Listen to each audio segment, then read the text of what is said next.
My name is Marko Smiljanic. I'm coming from Niš. I'm a company called NIRI, and I'm going to tell you about our real-life experiences in document classification domain. So let's see what the real life looks like. Just a couple of short words about NIRI. NIRI is an old private company from Niš, exists for 25 years, but in the last 10 years we've embarked on the intelligent computing path, which means that we do machine learning, big data, text analytics, and so forth. Most experience we have is in text mining. Recently we've focused on knowledge discovery, but basically we have all the know-how related to data science if an opportunity comes to do something with it. Niš is a lovely city, so you're all invited to visit or to live there. And of course, just as any cool company, we do have these great events for our members. About me, well, I am not a modern data scientist, but my company is a modern data science company. And we together have all the skills required. However, my particular role, being the CEO, and is more facing the clients and explaining them what we can do for them and how we did it. And it's a really challenging task involving some domain knowledge, a lot of communication, and a lot of Skyping. So this talk will be in that domain. Hopefully, through our experiences, you will see the challenges related to applying data science in real challenges. So let me start by explaining the business context of this particular story. It is related to our biggest client from the Netherlands. It's the WCC, Smart Search and Match, a very high-tech advanced company with about 100 people, one of the market leaders in Smart Search and Match. I would call it a very scalable, very powerful, but industrial search and match, not really like Google, available to anybody, but focused on big governmental institutions who need high-performance matching and search systems. What WCC did in the past, when the market was still very open, about 20 years ago, they started building a powerful platform which is called Elise for matching and search. But they didn't stay at the technology. They now also gained a lot of experience in a couple of industrial domains, in particularly employment matching, so you need to match candidates with jobs. And they are also very strong in identity matching, such as checking lists of passengers on airports and so on, or border support services. And their largest clients in the employment domain are staffing companies, public employment services actually. So a lot of governments in West Europe use their software to find work for people. And also private staffing companies around the planet are also using their software as well. Just to remind you, I'm setting up the business context of where our role was happening. So I need to tell you something little about how you match candidates with proper jobs to employ them. So these are the job seekers, we have the vacancies, and there's this powerful platform in the middle which needs to bind them together. And of course you have to feed these two sides into this system, but you cannot of course just put a person or a vacancy in its native format in the system. You need to model it somehow, and this modeling goes through a lot of taxonomies, which are predefined structures. So lists of skills or lists of specific occupations, then you add structure to both sides, and then in a structured way you put them in the lead, and then the matching and all the magic happens.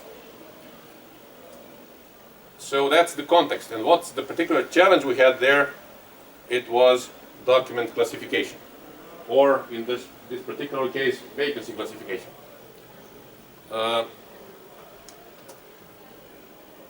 lot of organizations around the world, especially related to the governments or non-governmental as well, have set up, embarked on developing these taxonomies, which are hierarchical structures, in order to bring structure to the employment market. One of the most popular ones or most common ones is the ISCO. It's international, whatever it says there, International Standard Classification for Occupations, developed by this organization. And it's a taxonomy with 4 levels. Latest version of the taxonomy, I think, was published in 2008. And this is the structure. At the very top level, they have 10 nodes. So, for example, agriculture, military, and production, industrial production. And then as you go deeper and deeper, the number of nodes grows. And at the 4th level, you can see things like this: delivery service workers, or truck drivers, or C++ developers. Sometimes some organizations don't think this is detailed enough, so they add more levels. They actually make it more specific, so actually the C++ would be in one of these more specific divisions. So ESCO is the European multilingual occupation taxonomy, which at the 5th level has 5,000 occupations. That's a huge number of occupations. And we want to build a classifier which will pinpoint in which of these nodes you want to put a specific vacancy. Other ONET is American one, and there are many other more. It's interesting to see, for example, that I think Norway wanted to use ISCO and ESCO, but they don't have miners. Well, maybe I'm lying, but they don't have miners, but they have oil rig workers. So they adopted the ISCO and changed it a bit, so they removed one node, they added their own. So there are a lot of localities and a lot of differences regionally. This bug is really plugging me. Let's try to fix it a bit. Is there a way to squeeze it? Or some glue?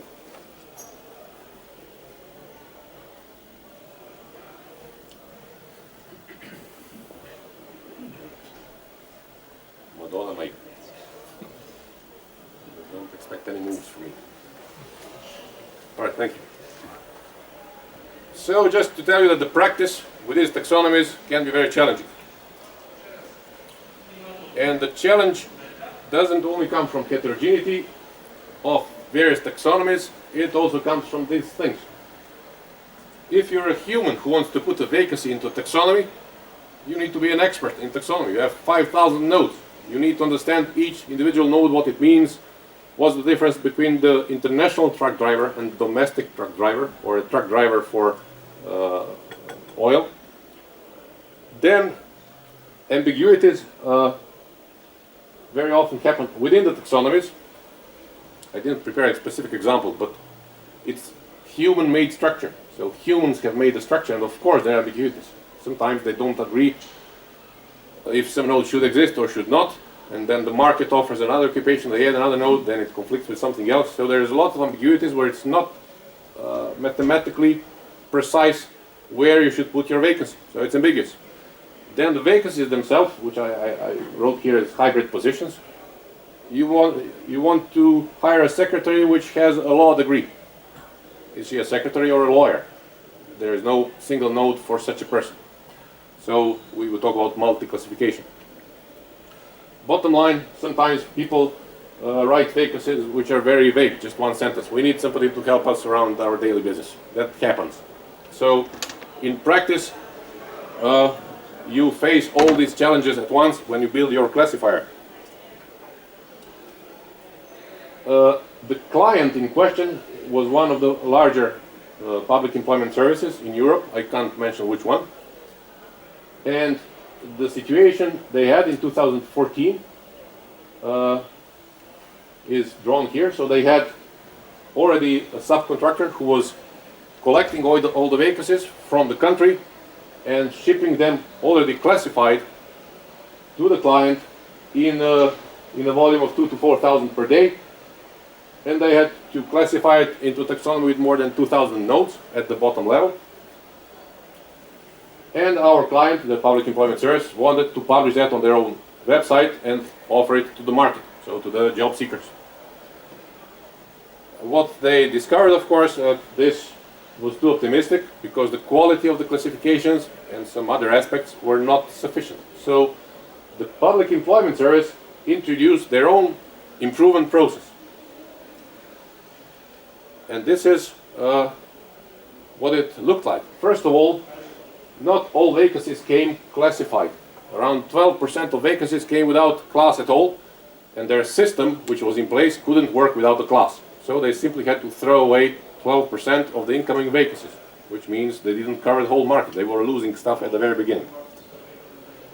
Then they set up a team of remotely working people, counting from 5 to 10 persons 7 days a week, to check each and every incoming vacancy. So we are talking about 3,000 on average vacancies per day. So you had 5 people or 10 people, it's around 300 vacancies per person per day. So these guys, among other stuff, one of the major things was for them to check if the taxonomy code was correct for this specific vacancy. They considered them to be the first filter because they were not experts, but kind of trained enough so that they can judge if a vacancy is properly classified or not. And these guys and girls would give green light to about 65% of the whole volume, and that would go directly to the website. The remaining 23%, so these three things add to 100, the remaining 23% were sent to an expert team which counted less people, 2 to 3. So these were real taxonomy experts who worked at the Public Employment Service, and they were then trying to repair the code or to further check the quality in other ways. In 2014, this was the situation. They couldn't, in one day, they couldn't manage the 23%, so they had to throw away 14, either for timeout reasons, they had to go home and have their supper, or they discovered some errors which were really unacceptable in the vacancies. So they added another 9% to the publishing. So we had a situation where 74% of the market of the collected vacancies ended up on their website. So you can see there's a big loss. Situation was, they were losing a lot of vacancies here immediately, they were losing vacancies here, this was very expensive, and this was very expensive. So when I say very expensive, we're talking about hundreds of thousands of euros per year, because these people are not cheap. And plus, they were still very suspicious about the accuracy of their final product.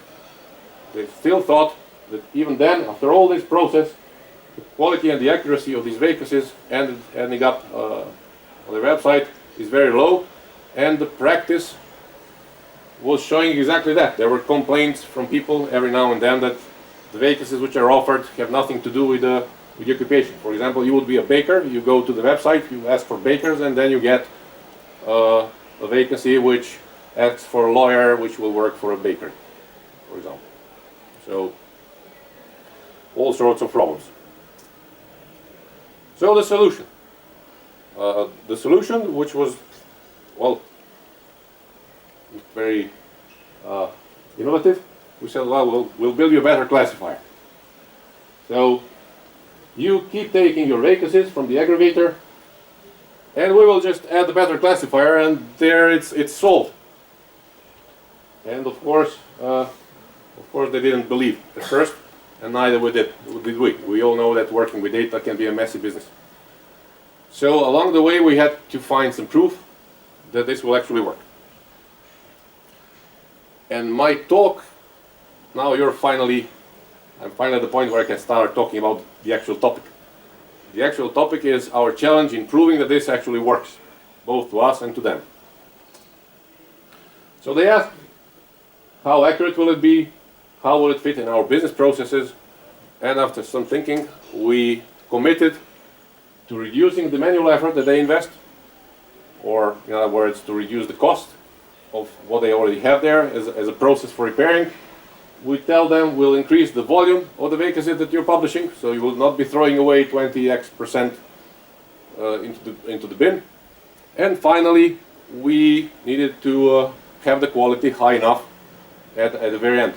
We tell them it will not drop, it will increase. So these were the three goals that we set for ourselves, and we needed a way to prove it. But, as you know, machine learning needs data to learn, and we first asked them, okay, what can you give us in terms of data? What do you have? They were very cooperative. I must say that's an excellent team to work with, so that's why we have these results. Otherwise, it wouldn't be that easy. So they were very research-oriented, gave us all the data. After all, these are vacancies. It's not really secret data, it's public. but we got them in millions. So we got more than 1 million of vacancies, covering more than 1 year of existence of this website. It actually represents the market situation in the whole country for more than a year. If you remember the process, there were vacancies without a class at all. We couldn't use these for training, of course. There were vacancies which were thrown. Is this setting up? Yeah. There were vacancies thrown away because there was no time to check. So we don't know if they are correct. These are non-verified. And then there are these vacancies which are published on the website which are verified. And logically, this is the most reliable data set that you have to work with. And that's what you want to train your data with. And that's what we did. Even though we didn't know the actual accuracy, again, that's the only thing we could do. Interestingly, this is the distribution of these vacancies per occupation code. So there are some really, really popular occupations which in those million vacancies had even 30,000 instances of a vacancy. So that means you have a lot of training data for one particular occupation. But the long tail effect means that on the market, in this European country, somewhere down there in the other room, there is an astronaut. And there is only one vacancy per year. And you cannot really train your machine learning algorithm to recognize astronauts based on one vacancy. So that was another challenge. Yet this also represents the actual market position. So long tail effect is something which you basically see everywhere. In practice, there are some more popular and some less popular things which happen. So you have more data about something and less data about something else. Yet that was the thing we had to work with. Just to show that we are actually an engineering company, I'm showing you this diagram of our solution. But that's not the topic. Let me just tell you that we built a system which takes in a vacancy, does all sorts of feature extractions, either using external services or our own previously developed, for example, information extractors. Then we have a set of classifiers where I can mention all the buzzwords such as logistic regression, support vector machines, nearest neighbors, and so on, science. And finally, they all said what they think, where a vacancy should be classified. And then we had a set of results and we needed a negotiator. We had to discuss, okay, who guys will win in this game, so some sort of voting mechanisms. Bottom line, what we end up with is a list of classes. So for each vacancy we propose one or more potential classes, and each proposition comes with a confidence number. Confidence number is just a number from 0 to 1, which is a combination of heuristics and some mathematics which represents how confident this whole machine is that the proposed class is correct. So this is not the actual accuracy, it's just another number which helps us sort the vacancies, these propositions. So we say the first proposition has the highest confidence, so we would advise you to use that one. So this was the architecture of the solution. And more words about confidence. If you do batch processing means you get 3,000 vacancies all at once. You do batch processing and each vacancy gets the top ranked code with the confidence of that code. What this allows you, and that was not possible with this client before, it allows you to rank and sort these vacancies and codes according to the confidence. And high confidence numbers, I should have drawn this the other way around, never mind. So this is the high confidence number. It is logical to expect that it comes with high accuracy, so that these proposals are correct and the other proposals are less correct, so the accuracy will drop. That's the hypothesis which we had to prove, and we proved it. I'm jumping a bit around, so don't ask me. Oh yeah, sorry. What we told to our client, listen guys, we have this cool number which is called confidence. You can change your process by doing bulk acceptance. You don't have to check everything. We can show you that the accuracy of the top part is really high, it's 95% for example, and you already know that you can live with 5% of errors, so just click yes, accept all that, and don't spend any time on checking. That will save you a lot of money. So that's what the bulk accept, but the rest with low accuracy you will have to check manually and keep it in the process as is. And in our experiments, this is what we managed to create in order to show that the confidence really works. These numbers are the confidence numbers. This is the actual accuracy of the system, ranging from 78 to 95. And this is what we computed to be the manual effort reduction. If you do bulk acceptance, that means you have less manual work. So this is not a scientific diagram, it's more marketing diagram, because we talk about what really concerns the client, that's the manual effort. So we computed, okay, if you decide to bulk accept at the threshold of 60%, that means that you will save 52% of work. So you will, all the manual effort will be cut in half, and the resulting accuracy will stay really high at 92%. What we were telling them, listen guys, you will bulk accept the top, you will manually check everything else, and your total overall result at the end will be 92%. Well, now you can do computation, is it worth it? So that shows the benefit of having the confidence number in this game. Alright, if this line will be totally straight, then probably the confidence number wouldn't work. It wouldn't mean anything, apparently. So now about measuring the effectiveness. For you guys who ever tried to measure the smartness of software, you know that effectiveness means how clever is the algorithm. Is it saying the correct thing? So precision recall and all the stuff around it is what we call effectiveness validation. When we were developing our system for the first time, this is what we had. I already explained the structure of the corpora that we had. We're talking about more than 1 million. We're actually talking more than 1 million of examples in this section here. So what we did, we divided this into the train and test set. We built a classifier, many versions, tested all sorts of things. What you do normally, you do 80% for training and you use 20% for testing. And then you get an output which is also divided in these three sections. Sometimes we couldn't assign a class, our own classifier didn't do it. Sometimes it was not the same class as here, which means it was incorrect. And sometimes we were correct. And these were the initial numbers that we ever got. Well, to be honest, it's not the initial. It's one of the better results we got initially. So the corpora that we got from the client had 74% correct, 14% incorrect, and 12%, well actually non-verified, and 12% discarded. Our classifier had 78, 13, 9.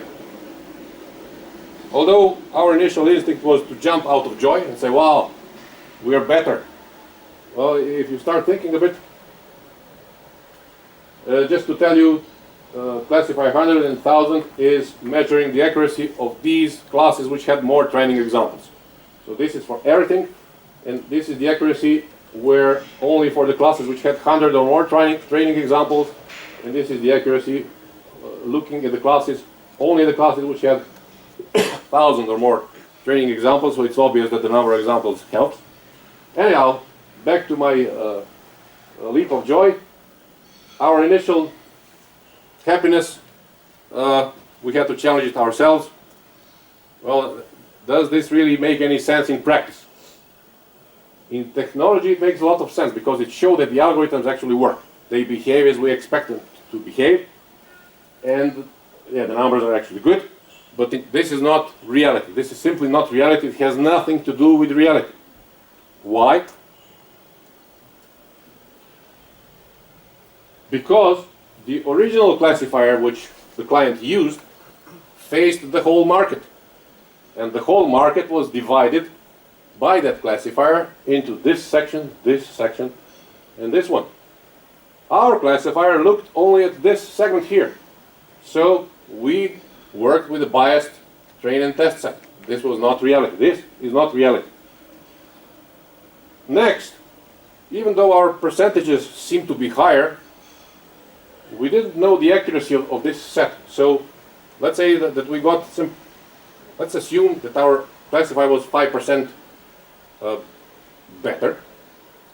We didn't know if that better really meant better or we actually destroyed something. It was different from here, but we didn't have a means to know if this difference was improving or actually degrading the quality of the classification. And finally, we totally ignored this set. So that's why this was called laboratory experiment. We measured the accuracy against the set that we used for train and test, but it was far from reality. And that was clear. So we proved that we can build machine learning algorithms that they classify, but we couldn't put our credibility in telling them this will solve the problem. So we had to invent something else in order to go there. Next thing was our try to bring our classifier into their process and understand what it will do for them. So you remember the process is this one. I've simplified it a bit for the sake of this presentation, but in practice it looks more like here. I had to blur this because it has some, well, confidential names. But you can see red and green, I hope. I can't. This should be red, or this is green. Anyhow, this is the original classifier, so that's their original system. Original classifier, discarded, classified. First step is checked. Then the red ones go into repair. They are discarded for a couple of reasons. Some of them are published and so on. So it's not much different from what I showed you. So that's what they had. It took quite a lot of time to come to this picture. You need to find a person to talk to. You need to find a person who actually knows how the system works, because it's been working for years and nobody really knows what it does. They just come to work and perform what they do. So with the help and a lot of negotiation, we agreed that this is the picture. And what we propose to them is we'll introduce the step 0, and the step 0 will be the bulk acceptance. So, this is an important thing to show. That will be the next slide. So we promised them we'll reduce effort to increase the volume and improve final accuracy. We had to find the hot spots of their current process which are hindering our ideas. So this is expensive, so reduce manual effort. This is hindering the increase of the volume. The timeout is also hindering the increase of the volume. The accuracy is impacted by what these guys think is correct. It turns out not to be correct. Then an interesting case was here. If the first team says that something is incorrect, in about 10% of cases, the other guys say that was actually correct. So that was also our clue that there is a lot of noise in the whole process. Bottom line, we had to carefully pinpoint the challenges in their process, and then we proposed, listen guys, this will help you. This will be the bulk acceptance. You will draw a line, you will accept what you get, and then the rest of the process will have much less work to do. And on top of that, we expect that our classifier will have higher accuracy. So altogether, you should get these improvements. And this was basically a couple of days of tough experiment with Excel and designing the process and simulating all sorts of situations. So this is the input of 100%. Then our classifier, we built a classifier which didn't discard anything. It just didn't classify 0.13%. So basically everything was classified. Then you have bulk acceptance. These numbers here mean that if you accept 64% of the incoming vacancies, their accuracy will be 90%. And the remaining 35% are coming with the accuracy of 55. Yet again, this accuracy is laboratory accuracy, so it's not real-life accuracy, but it's an indication that this system should work. Then step 1, step 2, and so forth and so on. Through this simulation, we showed that this approach has a potential. This approach has a potential to save 60% of work in step 1, so the first team would have much less work to do. The second team would reduce the effort to 11%. Why only 11? Well, remember that they had a lot of that they would be throwing a lot of stuff away because they couldn't handle it in one day. Well, with this 11%, that actually means they could handle everything in one day and go home 11% earlier. So that's actually a big reduction on the whole thing. We even looked at how much would the top 5 proposals that we give them in terms of classes, how much would that help the second team in reclassifying?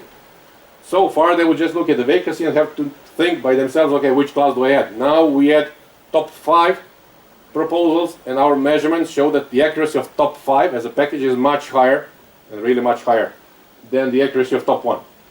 So just showing them these proposals would save them a couple of seconds per vacancy, and that adds up. And of course, due to this bulk acceptance, almost everything would be published.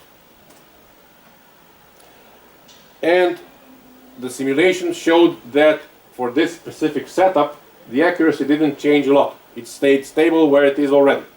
If that process that they have would be perfect, the accuracy was supposed to be 100%, which is not true.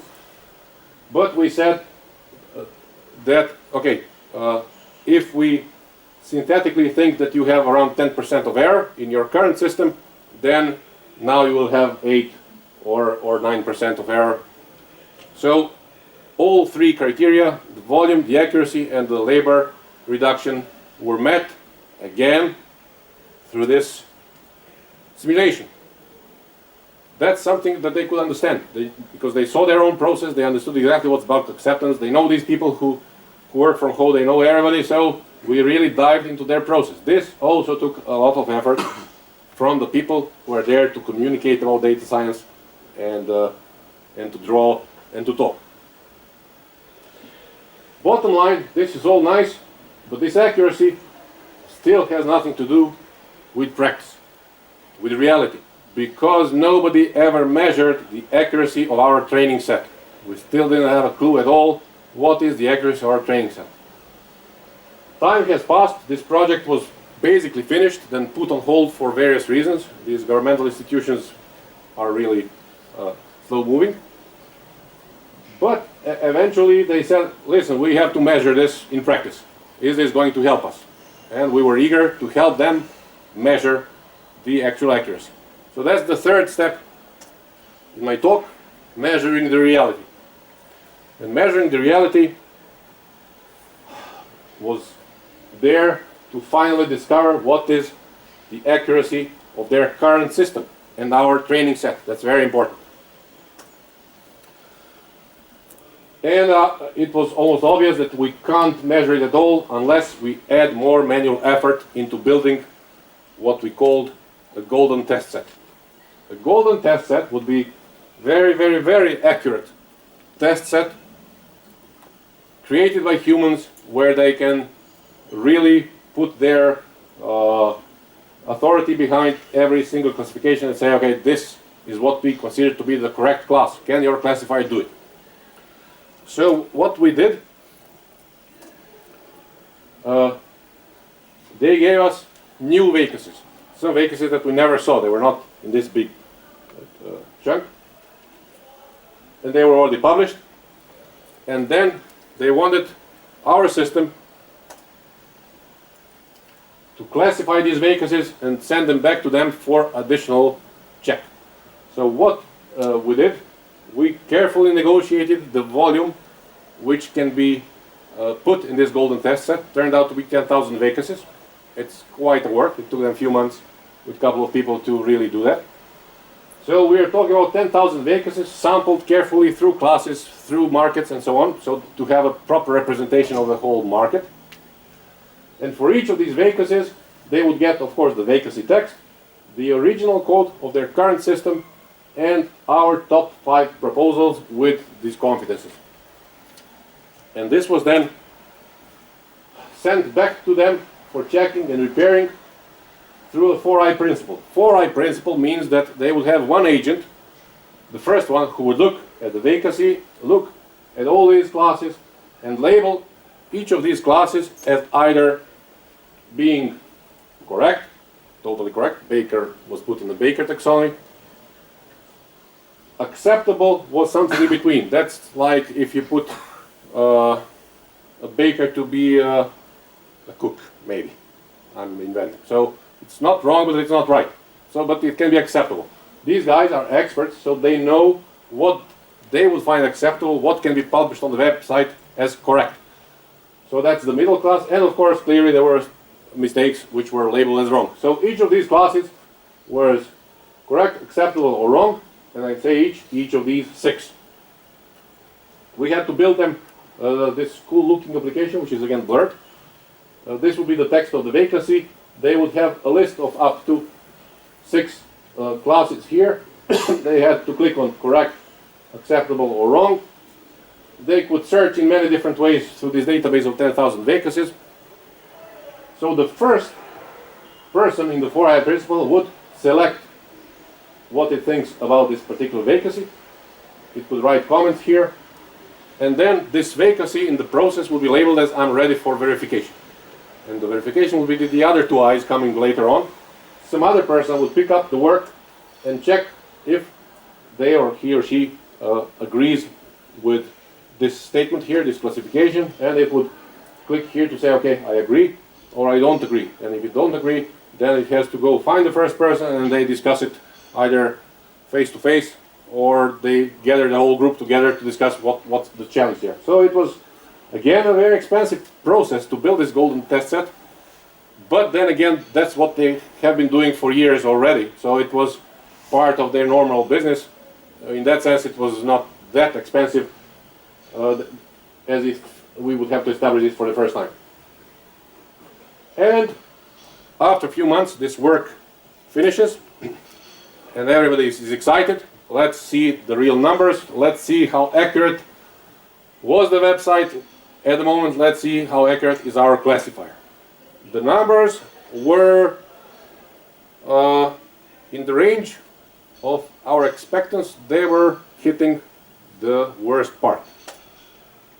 The accuracy on their current website was 65% for the acceptable. So they had only, out of 3 vacancies, only 2 would be classified correctly, and the third one was classified somewhere else. So they got to see firsthand, first time in history of that public employment service, they finally realized why they have complaints from their clients, and they could measure where these complaints come from. What interested us more was this number. That was the accuracy, the measured accuracy of our classifier on exactly the same data set. And as you can see, it was substantially better. It was 10% better, yet it was not 92% as in our simulation. But this was okay for us. We said, okay, we didn't lie. Nothing we said was a lie, but we never knew exactly what it was. So our classifier brought them substantial improvements to what was, well, had the potential to bring them substantial improvement to what was published. What I would like to emphasize here is that this was the accuracy of their whole process. So the whole process, with all these people involved, had the accuracy of 63. If you put our classifier at the very beginning of that process, you immediately get 73. So without all these people. So if you add these people, then it can be even larger. Well, that would be the end of what we told them, because they were interested in how much you can help us. For you guys and for them, if they watch, this is more accurate. Why is it more accurate? Because this is the mixture of a couple of vacancy sources. They come from many different sites, and they knew up front that some of these sources are less accurate than the other ones. Our training was based on the most accurate source. So the million and something was the most accurate source, and that most accurate source actually had much larger accuracy than their process. So what they have, if you look only at that one, it's around 50% of their volume. If you look only about that, the most accurate process, then they had 72 accurate and correct and 76 acceptable. Yet our classifier only on that source was still better. Not that much, but still better. That for us was, of course, again, very nice. It brings us to a very simple and a nice conclusion that through the generalization power of machine learning, the noise which we got in this corpora for training was actually repaired in 2% of cases, which is something to keep working on. So that's where we currently stand. And we are now here. Now we are actually just waiting for a budget to deploy the system. So it's still not live, but we are waiting. And that was the story of what we went through. I hope you see how it gradually moved from the laboratory to the client to the real data. What can we learn from this? Or what we learned from this, and you can just hear it now. Clean semantic data created by humans doesn't exist. So semantics is something which is intrinsically not clean. It's disputable, it's heterogeneous, it's ambiguous. Whenever you get real data which has anything to do with humans, just have in mind it could be dirty from 5 to 50%.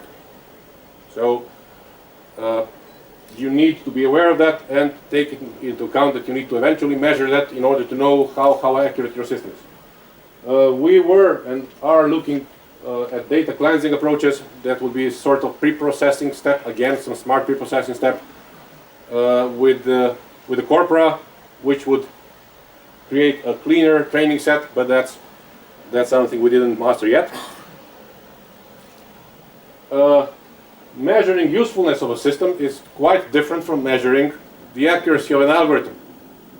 So that's hard and expensive. Something we want to have in the future, and we're talking with our clients about how to do that, is continuous monitoring. These systems must be alive and live. They must be in sync with the market. The market is rapidly changing in some domains. In our domain, for example, you have new occupations showing up, you have new skills being required. So the classifier, unless updated with this new knowledge, will not work properly. And it's very good if you can establish such a business process where some human is checking every now and then, more often than hopefully, if your system is still smart enough. And you can every month report, okay, our accuracy is still at 78%, or it's started dropping, and then you can actually check the examples which were wrong and start thinking about how to improve the system. Ideally, and that's where our industry will definitely go, the systems will continue to learn without human supervision. So at the moment we will need to look at these examples and retrain the system, but there are techniques which need to be embedded in these processes, which will learn continuously without us as vendors being there and doing that manually.